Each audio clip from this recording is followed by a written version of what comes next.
ফেসবুকে দেখছিলাম একজন বলছে আমরা বিধর্মীর অনুষ্ঠানে গেলে আমাদের ঈমান চলে যাবে কেন?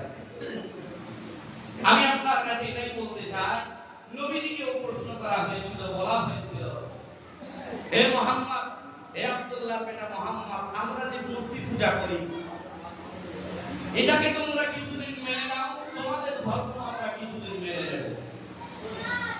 এক পর্যায়ে নবী রাজি হতে যাবেন, এর আগে আল্লাহ রাব্বুল আলামিন তিনি সূরা কাফিরুন নাযিল করলেন।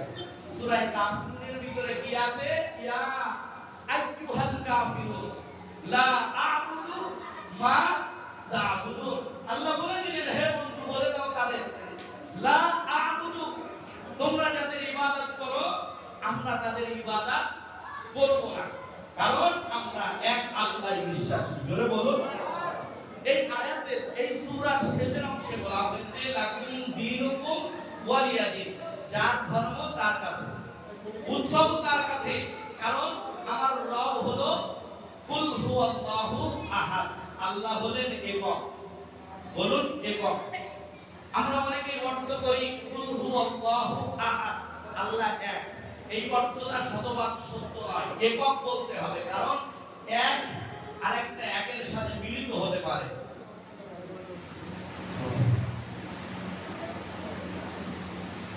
এক একের সাথে মিলিত হতে পারে, এক দুইয়ের সাথে মিলিত হতে পারে, এক একের সাথে মিলিত হয়ে 11 হয়, এক দুইয়ের সাথে মিলিত হয়ে 12 হয়, এক দুইয়ের পরে ব্যবহার হলে 21 হয়, এক তিনের পরে ব্যবহার হলে 31 হয়। এভাবে এক একে অপরের সাথে মিলিত হতে পারে, তবে একক কারোর সাথে মিলিত হয় না। একক একই। সেই জন্য কুল হুয়াল্লাহু আহাদ, আল্লাহ হলেন একক, আমরা এক আল্লাহই বিশ্বাসী। যেখানে আল্লাহকে অপমান করা হবে সেখানে যদি আমি ঈমানদার যাই, তাহলে আমি কি আর রবের এককের উপরে বিশ্বাসী থাকবো? বলুন, থাকবো? এটা বলতে পারি ভাইজান ও আমার প্রিয় ভাই, ইতিহাস সাক্ষী হিন্দু যত বিধর্মী, ইহুদি নাসারা খ্রিস্টান যত বিধর্মী ছিল নবীজির জামানায় পূর্বেও যারা ছিল, তারা নবীদের নেতৃত্বে তারা কখনো বেইজ্জত হয় নাই। তাদের আদেশ ছিল তোমরা তোমাদের ধর্ম পালন করো, আমরা আমাদের ধর্ম পালন করব। আমরা তাদের এতে যাব না, কারণ ওটা আমার রবের সাথে সম্পৃক্ত, কারণ রব হলো একক। আমার রবের সাথে সেখানে অপমান করা হবে, আমি ঈমানদার হিসাবে সেখানে যাওয়ার পরে যদি খুশি হই, আমার ঈমান তখন ঠিক থাকে না, আমার ঈমান তখন কেঁদে যায়। আমি আপনার কাছে অনুরোধ করে বলছি, এটা খারাপ ভাবে নেবেন না। ইউটিউবের জামানা, ফেসবুকের জামানা, অনেকেই বলে আমি পুজোর মণ্ডপে যাব, সামাজিকতার কারণে, আমি মানসিকতার কারণে আমি যাব, এতে আমার ঈমান যাবে কেন? জেনে রেখে দাও, এই সূক্ষ্ম জিনিস ঈমানটা, ঈমান আনতে যতক্ষণ সময় লাগে তার চাইতে ঈমান চলে যেতে একটুও সময় লাগে না। ঈমান আনতে গেলে শর্ত হলো পূর্বে পবিত্রতা অর্জন করতে হবে, তারপরে জবানে উচ্চারণ করতে হবে লা ইলাহা ইল্লাল্লাহু মুহাম্মাদুর রাসূলুল্লাহ, পূর্ণ অর্থ জবানে বলতে হবে, কলবে বিশ্বাস করতে হবে, কানে সেটাকে প্রতিফলিত করতে হবে, তারপর ঈমান আনতে পারবে। আর ঈমান চলে যাওয়ার জন্য সময় লাগে না, 1 সেকেন্ড আপনি আল্লাহকে বিশ্বাস ছেড়ে দেন, আপনার ঈমান ভেঙে যাবে। জেনে রেখে দেন, ওযু করলে ওযু ভাঙে যেমন, ঈমান আনলে ঈমান ভাঙেও তেমন।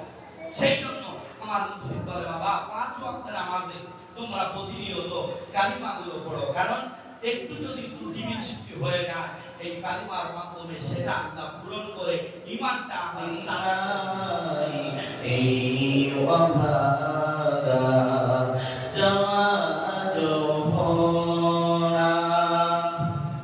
মক্কা মদিনার কথা যখন মনে পড়ে, বিরহের ঢেউ বয়ে যায় আমার মনের ঘরে, আমার মনের ঘরে, সব জানা সাই হৃদয় জানা তো সবে না।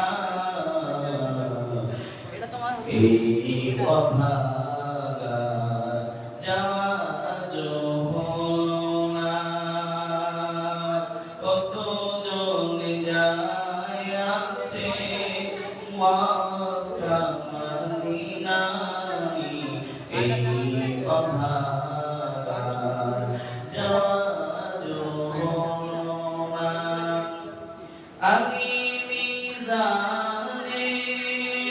কপাল এতই যদি মন্দ হয় তুমি তো রহমান দয়া কর দয়াময় মায়া কর দয়াময় শুনেছি তোমার দয়া শুনেছি তোমার দয়া নেই কোনো তুলনা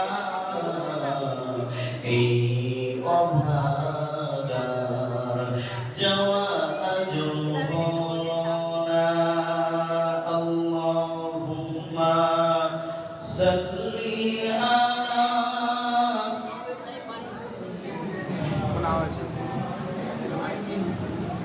ওয়ালা সাইয়্যিদিনা।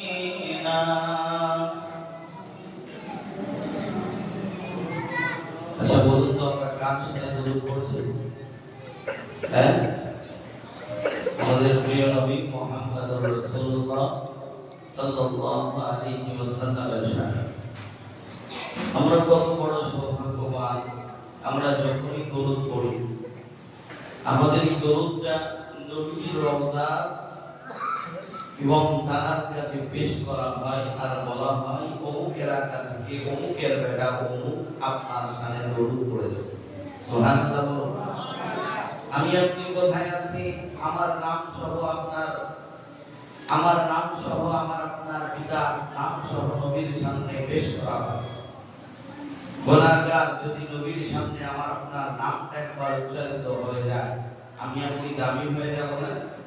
সেই জন্য নবীর ভালোবাসা আমরা দেখাতে চাই অনেক দিক থেকে, অনেক প্রকল্প, অনেক চিন্তা ভাবনার মাধ্যমে। তবে নবীর ভালোবাসা প্রকাশ পায় দরুদের মাধ্যমে। জোরে বলুন সুবহানাল্লাহ। একটু উচ্চ স্বরে ভালোবাসা নিয়ে অন্তরের অন্তঃস্থল থেকে মহব্বতের সহিত মায়া মাখা কণ্ঠ নিয়ে দরুদ পড়ি। আল্লাহুম্মা সাল্লি আলা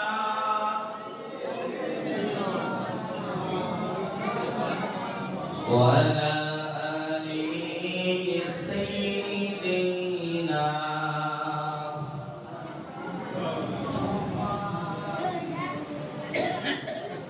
আল্লাহর জিকির করে যারা আল্লাহর কাছে প্রিয় তারা, আল্লাহর কাছে প্রিয় যারা জান্নাতে প্রবেশ করবে তারা। কালিমা লা ইলাহা ইল্লাল্লাহ জোরে জোরে পড়ি লা ইলাহা ইল্লাল্লাহ লা ইলাহা ইল্লাল্লাহ লা ইলাহা ইল্লাল্লাহ মুহাম্মাদুর রাসূলুল্লাহ। সকলে পড়ি সাল্লাল্লাহু আলাইহি ওয়াসাল্লাম। মুআজ্জাজ মুকাররম জাতির মাথার উপর ওয়ারাসাতুল আম্বিয়া হযরত হাক্কানি ওলামাগণ, প্রিয় আমার গ্রামবাসী, আল্লাহ পাক আল্লাহ সুবহানাহু ওয়া তাআলার দরবারে শুকরিয়া যে রব, যে মালিক, যে মুনিব, যে প্রভু আমাদের সকলকে দুনিয়ার সমস্ত দুনিয়াবী ব্যস্ততা থেকে দূরে সরিয়ে রেখে কামিল আল্লাহ ওলি আল্লামা আযম রাহমাতুল্লাহ আলাইহির হুকুমপ্রাপ্ত মজলিসে কিছু সময়ের জন্য আমাকে আপনাকে হাজির করেছেন তানারী উপাসনালয়ে, তানারী মসজিদ, তানারী ঘরে। সেই জন্য আমরা প্রত্যেকেই গোলাম হিসাবে রবের সামনে ঝুঁকিয়ে দিয়ে আমরা সকলেই একই সুরে পড়ব কালিমাতুশ শুকর আলহামদুলিল্লাহ। কেউ যেটা পারে না পারে কে? জোরে বলুন। কেউ যেটা শোনে না শোনে কে? কেউ যেটা দেওয়ার ক্ষমতা রাখে না, শুধুমাত্র কেবলমাত্র একমাত্র যিনি রাখেন তিনি বলুন বলুন।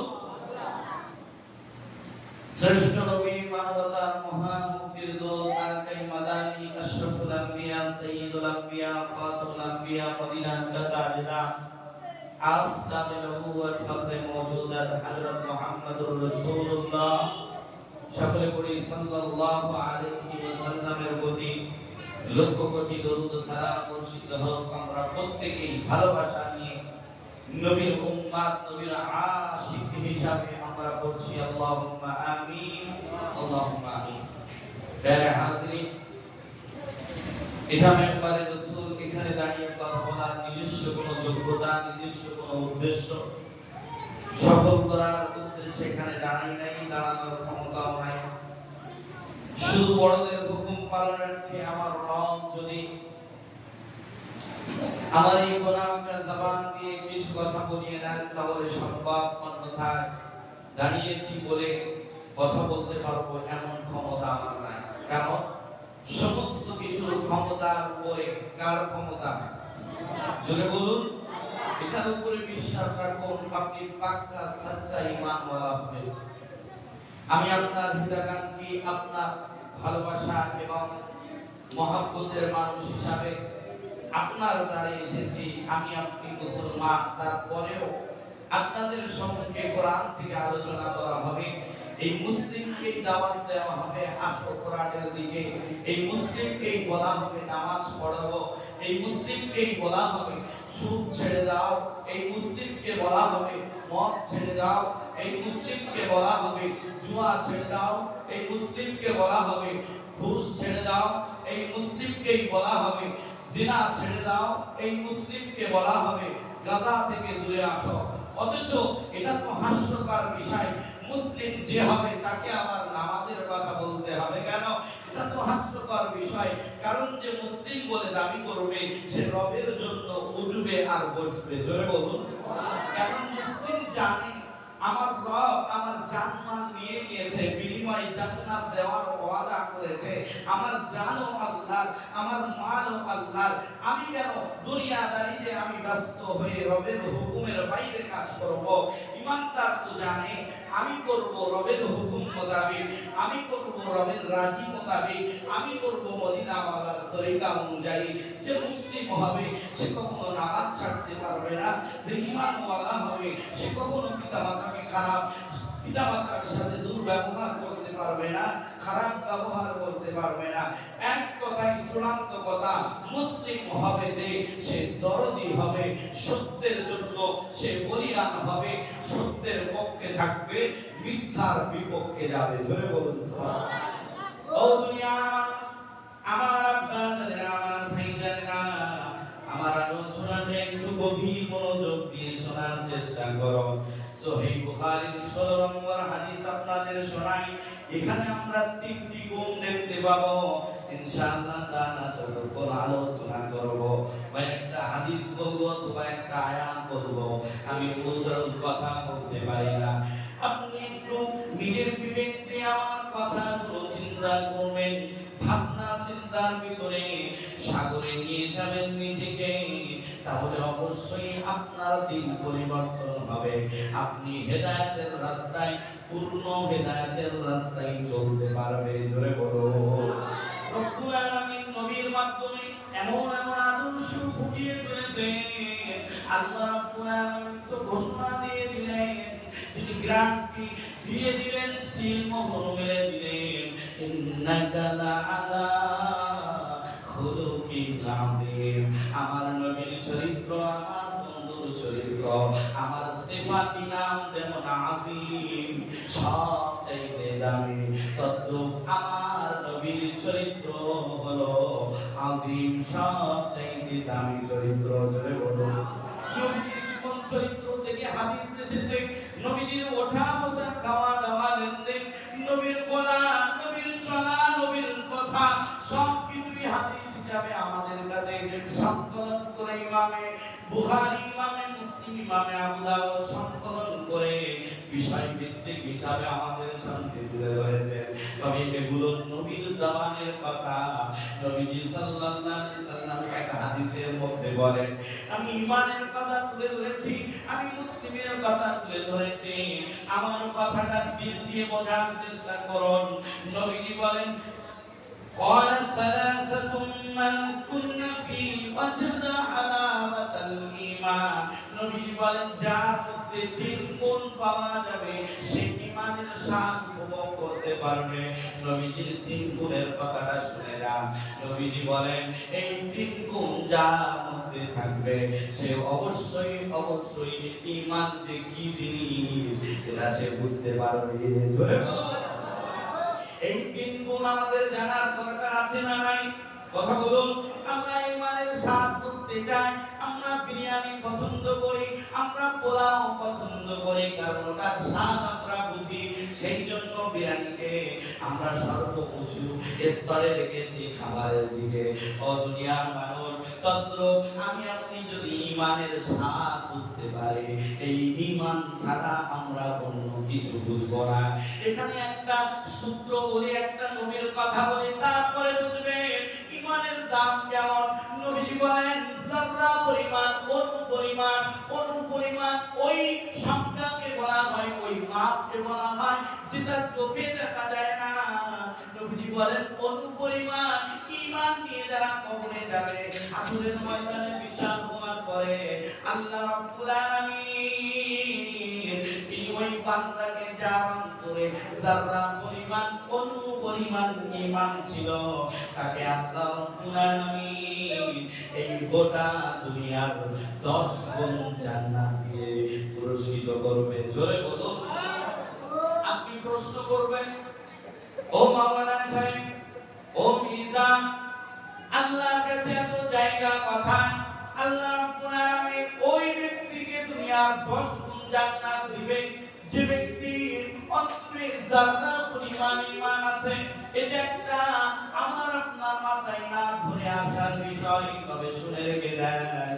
আমার আপনার রব সাত আসমানের রব সাত জমিনের রব তিনি তারকা তিনি সূর্য তিনি চাঁদ তৈরি করে রেখেছেন একটু দৃষ্টান্ত দিলে অবশ্যই বুঝতে পারবেন আল্লাহর কাছে এত জায়গা কোথায় জোরে বলুন এদিকে খেয়াল করবেন ওনাদের কাজ তারা করবে আমাদের কাজ একটু খেয়াল করুন আল্লাহ রাব্বুল আলামিন ওই ব্যক্তিকে দুনিয়ার 10 গুণ জান্নাত দিবে যার অন্তরে কোন পরিমাণ ঈমান থাকবে যারা পরিমাণ ঈমান থাকবে তাহলে আমরা একটু ভেবে চিন্তে কথা বলি যে আল্লাহর কাছে এত জায়গা কোথায় যে আল্লাহ এক ওই ব্যক্তিকে যার অন্তরে পরিমাণ ঈমান আছে তাকে 10 গুণ জান্নাত দিবে দুনিয়ার 10 গুণ তাহলে আল্লাহর কাছে এত জায়গা কোথায় একটু বৈজ্ঞানিক তথ্য নেন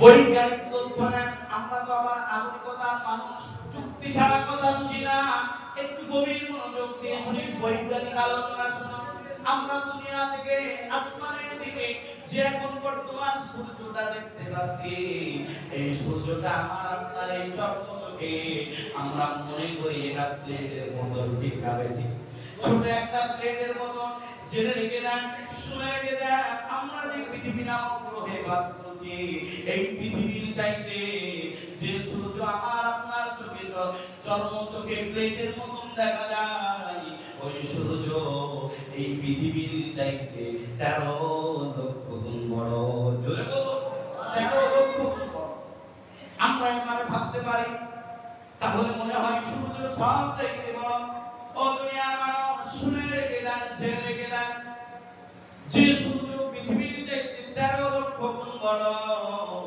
আমরা আমরা মনে ভাবে যেটা ভেবে নিতে পারি সূর্যই মনে হয় সবচাইতে বড়। শুনে রেখে দেন, সূর্যে চাইতে অনেক বড় বড় তারকা আছে। আমরা রাতে আসমানের দিকে যখন আমরা দৃষ্টি নিক্ষেপ করি, তখন আসমানের দিকে আমরা তারকা দেখতে পাই মিটমিট করে জ্বলে। ওই তারকাদের মধ্যে সবচাইতে ছোট তারকার নাম হলো বেটেলজুইস। এই বেটেলজুইস নামক তারকা, এই তারকা কত বড় জানো মুসলমান, যে সূর্য পৃথিবীর চাইতে 13 লক্ষ গুণ বড়। ওই বেটেলজুইস সবচাইতে ছোট তারকা হলো ওই সূর্য, যে সূর্য পৃথিবীর চাইতে 13 লক্ষ গুণ বড়। ওই সূর্যের চাইতে ওই বেটেলজুইস নামক তারকাটা 33 কোটি গুণ বড়। জোরে বলুন সুবহানাল্লাহ। সবচাইতে ছোট তারকা। এবারে আপনি কম্পিউটারে নিয়ে যাবেন হিসাব, কম্পিউটার ফেল করবে। মেধায় নিয়ে যাবেন, মেধা কাজ করবে না।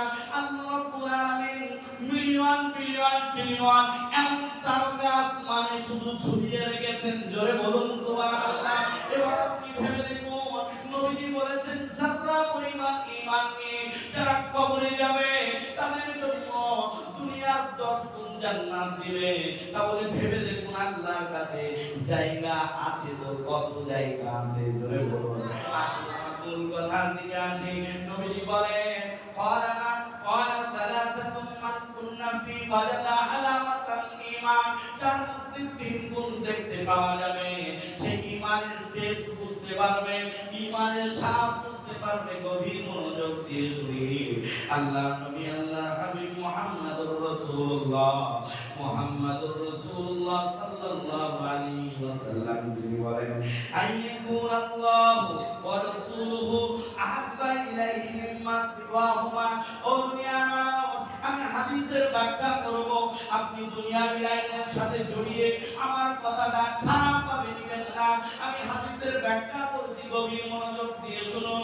আমার হাদিসের ব্যাখ্যা যদি সমাজের সাথে মিলে যায়, আপনি এটা বুঝবেন না যেটা সমাজের থেকে বলেছে। না না ভাইজান, হাদিসের তাফসীর এই বলছে, হাদিসের ব্যাখ্যা এই বলছে।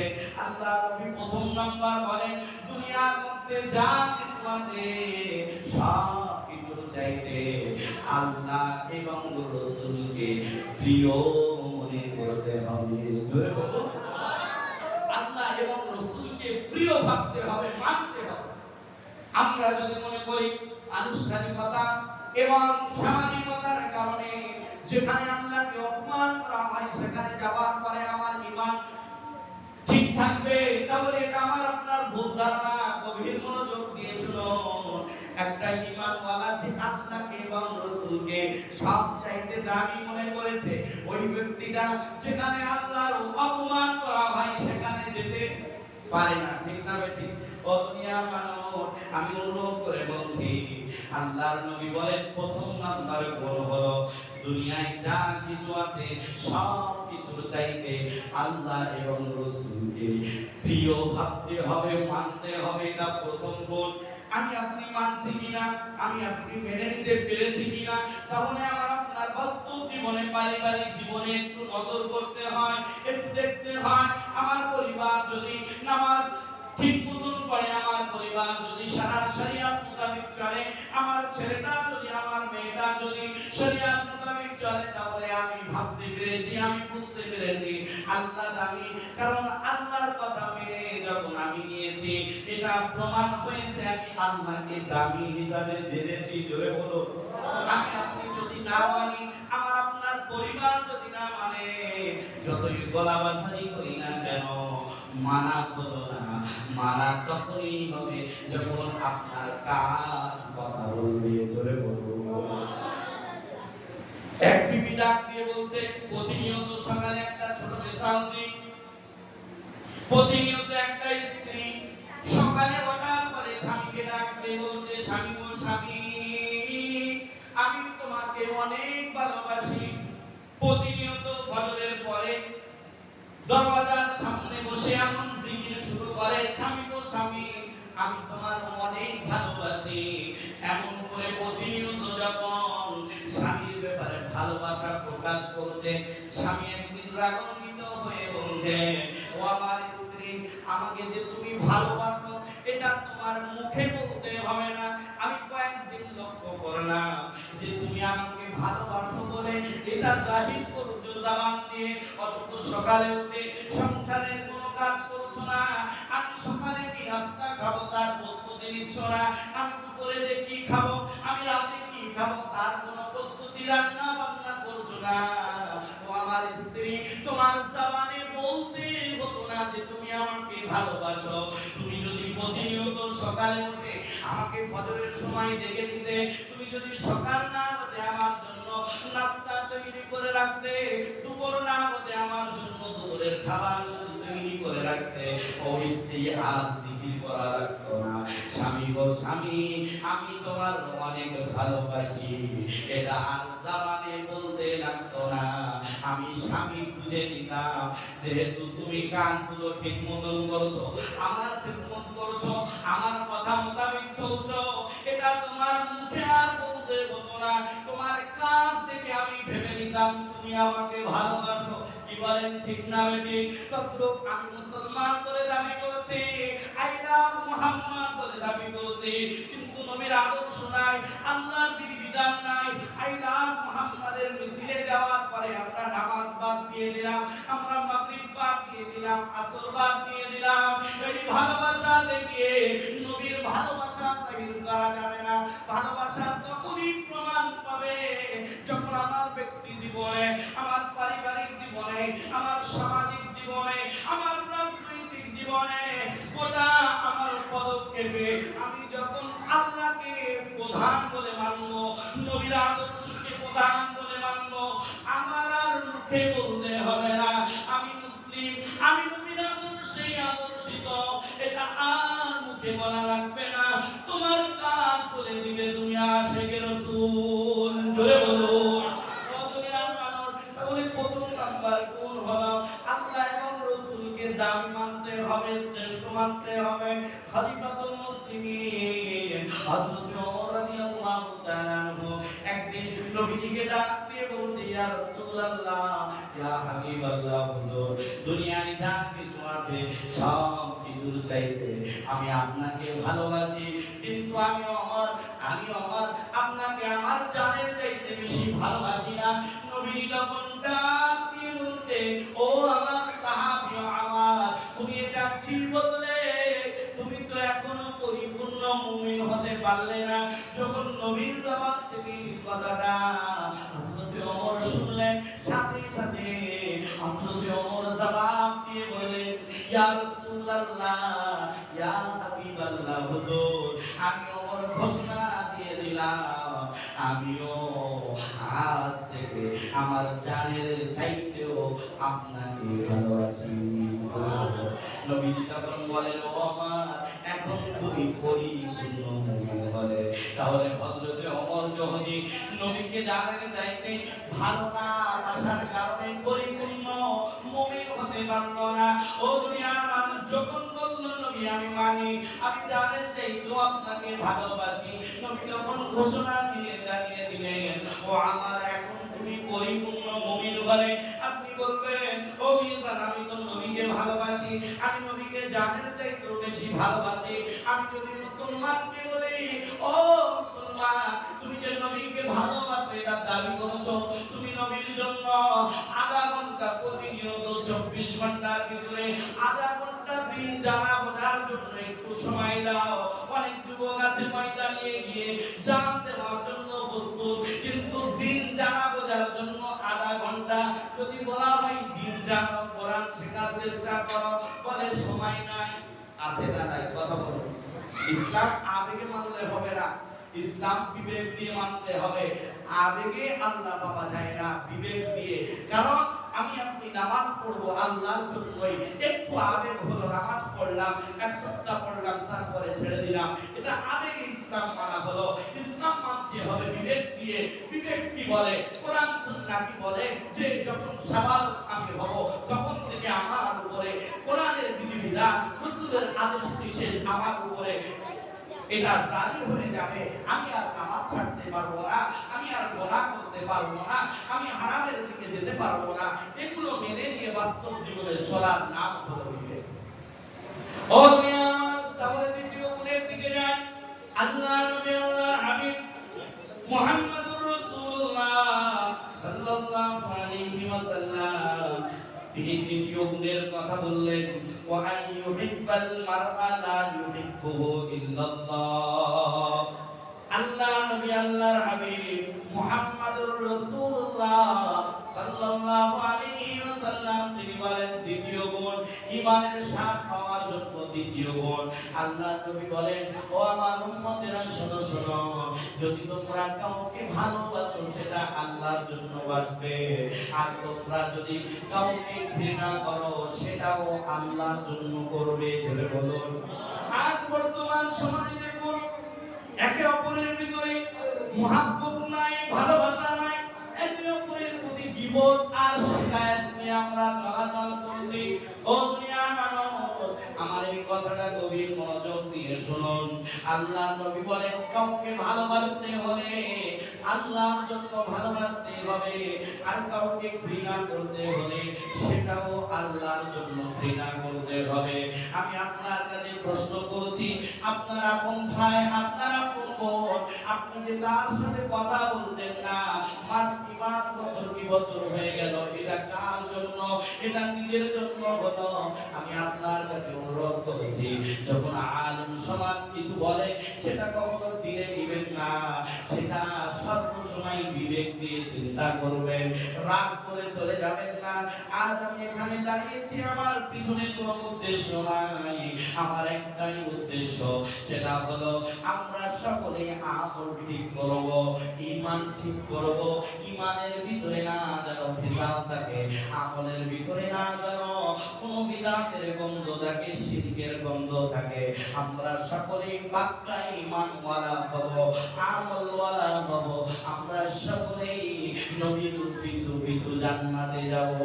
ধরে বলুন, তাহলে আমরা দ্বিতীয় শিক্ষা পেলাম, ঈমানের স্বাদ যদি পেতে চাই দ্বিতীয় নাম্বার গুণ হলো ভালোবাসতে হলে আল্লাহকে ভালোবাসতে হবে, যদি ঘৃণা করতে হয় আল্লাহর জন্যই করতে হবে। আমি অনুরোধ করে বলে যাচ্ছি, পাড়া প্রতিবেশী থেকে শুরু করে যত প্রিয়জন বন্ধু বান্ধব আছে, যাদের সাথে আমরা অন্তরের সাথে মিল রাখি নাই, দেখা হলে হয়তো একটু কথা বলি, কিন্তু যখনই একটু রাগ ওঠে তার ব্যাপারে আমরা বাজে কথা বলি। আমি আপনার কাছে অনুরোধ করছি, অনেকেই প্রশ্ন করে বসে, ও মাওলানা সাহেব নামাজ পড়ি কিন্তু নামাজের ভিতরে মজা পাচ্ছি না, নামাজের ভিতরে স্বাদ পাচ্ছি না। এই প্রশ্নটা যখন কেউ করবে তাকে বলতে হবে, ও ভাইজান আগে দিল সাফ করে নাও, নিজের মনটা বড় করে নাও, সকলকে মাফ করতে শেখো। এই মাফ করার গুণ যদি নিয়ে আসতে পারো, এই খালিস মনে তোমার অন্তরে আল্লাহর ভালোবাসা থাকবে, তুমি দুনিয়ার জমিনে কাউকে ভালোবাসবে আল্লাহর জন্য ভালোবাসবে, কাউকে তুমি ঘৃণা করবে সেটাও আল্লাহর জন্য করবে। এটা যখন তুমি করবে নামাজের মধ্যে তুমি মজা পেতে থাকবে। জোরে বলো, ও দুনিয়ার মানুষ, তাহলে দ্বিতীয় গুণ আমরা বুঝলাম, তৃতীয় গুণটা মারাত্মক। আল্লাহ নবী আল্লাহ হাবিব মুহাম্মদুর রাসূলুল্লাহ সাল্লাল্লাহু আলাইহি ওয়াসাল্লাম তিনি বলেন, ওয়া আন ইয়াকরাহা আন ইয়াউদা ফিল কুফরি কামা ইয়াকরাহু আন ইউকযাফা ফিন নার। আল্লাহ নবী তৃতীয় নম্বর গুণের কথা বললেন। ও মুসলমান, একটু দিল দিয়ে আমার কথাটা শোনার চেষ্টা করো। আল্লাহ নবী বলেন, হে আমার উম্মতেরা, তৃতীয় গুণ শোনো শোনো। আল্লাহ নবী তার শোনার জবানে বলেছেন, আমার সাথে